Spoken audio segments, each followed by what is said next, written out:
समाचार महिला बीएलओ ની તબિયત લથડી છે। શિક્ષિકા ચાલુ કામગીરી દરમિયાન બેભાન થઈ ગયા। શિક્ષિકાને તાત્કાલિક હોસ્પિટલ ખસેડાયા। હાઇપર ટેન્શનને કારણે બેભાન થયાનો દાવો છે। આહિર સમાજના બૂથ પર કામગીરી કરતા હતા શિક્ષિકા કે જેઓ કામગીરી દરમિયાન જ બેભાન થઈ ગયા હતા। તુરંત સારવાર માટે તેઓને ખસેડવામાં આવ્યા હતા।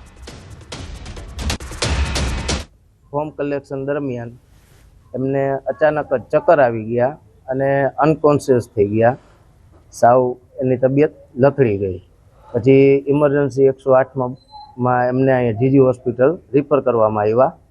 ત્યાં ચેટર્જી સાહેબે એની બધી ટ્રીટમેન્ટ કરી અને એનું કહેવાનું એમ થયું કે ભાઈ આ હાઇપર ટેન્શનના કારણે આ પરિસ્થિતિનું નિર્માણ થયું છે। અમરેલીની શિક્ષકોની નારાજગી યથાવત છે। અમરેલીના એક શિક્ષકની નારાજગી સામે આવી। સાવરકુંડલાના સિમરણ ગામના શિક્ષકે રાજીનામાની ચીમકી ઉચ્ચારી। ઇન્દ્રકુમાર કાનપરિયાએ કામના ભારણથી કંટાળીને ચીમકી ઉચ્ચારી છે। પત્રમાં લખ્યું કે મારા બદલે આંગણવાડી સંચાલકનો ઓર્ડર થયેલ, પરંતુ તેમનો 2 મહિનામાં ઓર્ડર કેન્સલ કરીને મને આપવામાં આવ્યો। હું સવારના 5 વાગ્યાથી લઈ રાતના 1 વાગ્યા સુધી બીએલઓની કામગીરી કરું છું। હવે મારાથી આ બીએલઓની કામગીરી થઈ શકે તેમ નથી। સ્કૂલમાં બાળકોને ભણાવી શકાતો નથી અને ઘરે વૃદ્ધ માતા પિતા બાળકોનું ધ્યાન રાખી શકતો નથી।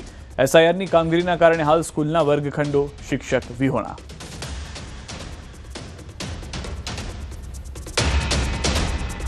એક બીએલઓનું મૃત્યુ થયું છે। હાર્ટ એટેકના કારણે મોત થયાનું જાણવા મળી રહ્યું છે। 26 વર્ષીય બીએલઓ રિંકલ સિંગોડાવાળાનું મોત થયું છે। વરાછા ઝોનમાં આસિસ્ટન્ટ તરીકે ફરજ બજાવતા હતા।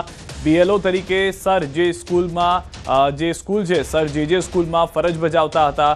ઘરે જ હાર્ટ એટેક આવતા દમ તોડ્યો હોવાની જાણકારી મળી રહી છે।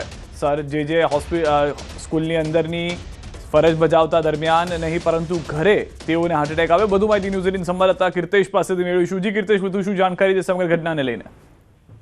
બિલકુલ સિદ્ધાર્થ, બીએલઓ ને એક પછી એક મોતની ઘટના સામે આવી રહી છે। જ્યારે સુરત જિલ્લાના ઓલપાડ ખાતે આવેલા માસમા ગામ ખાતે રહેતા અને સુરત મહાનગરપાલિકાના વરાછા ઝોનમાં ફરજ બજાવતા રિંકલબેન હાલમાં બીએલઓ તરીકે સૈયદપુરાની સર જે સ્કૂલમાં કામગીરી સોંપવામાં આવી હતી।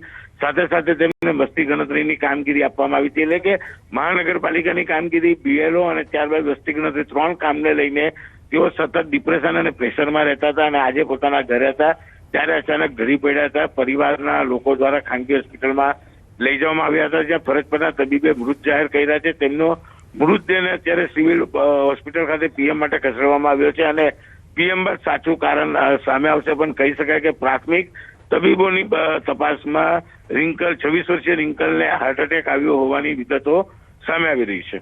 આભાર કીર્તેશ સમગ્ર માહિતી બદલ। તો હાલમાં હાર્ટ એટેકના કારણે મૃત્યુ થયું હોવાની જાણકારી મળી રહી છે।